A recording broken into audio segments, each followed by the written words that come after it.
It's just, if you want to be healthy and a lot, like I said, the big part of it is a lot of you guys take playing ball very, very seriously Oh yeah. when it comes to games, when it comes to how well you do. And I think I think it's harder to play at the top 1 or 2% of players in senior softball than people realize.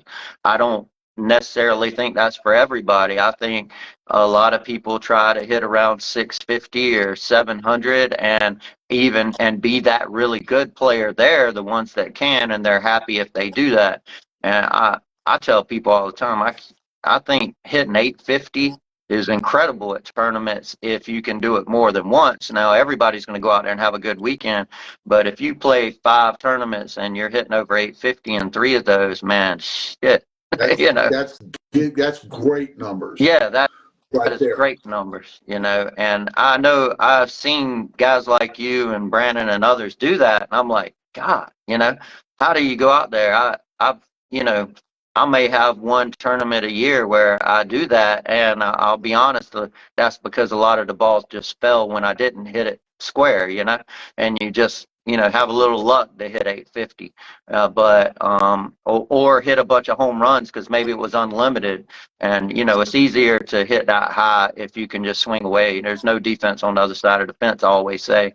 So, yeah, you can go out there and hit 850 if you're hitting home runs left and right. Not that hard, but for some guys. But, yeah, I think it's incredible that when I see Mania or Brandon or you or Trey do it, I think it's harder than people realize to hit 850 with 25 at bats, So, Uh, just my take.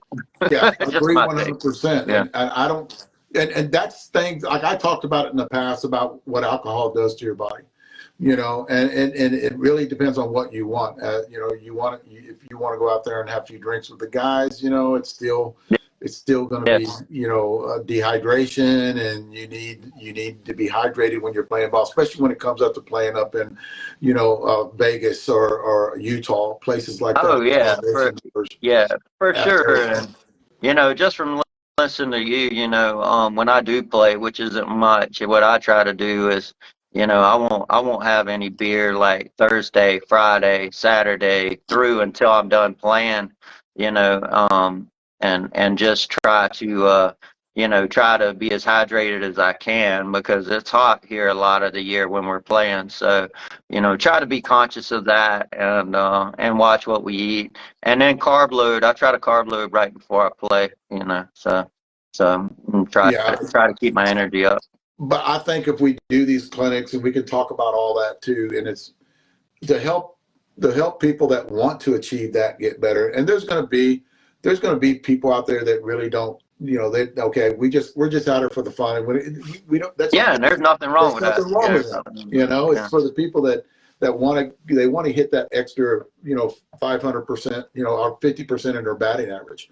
They want to bring their points up by 50%, or 75% or 100%. They want to hit that instead of hitting 600, they want to hit 700. I mean, that's what those people, I think, will get a hold of us in these clinics and want to be a part of that movement. And it's not going to be like any other clinic out there too. I mean, with weightlifting and stuff like that on what better exercises you can do to benefit softball only. Not to look good on the beach, but to benefit softball, and that's it. So yeah, that's the future, and I think 2025 on what we're looking at and what we talked about. 2 months ago, 3 months ago, when we were in Vegas, on this plan what we're going to have into 2025.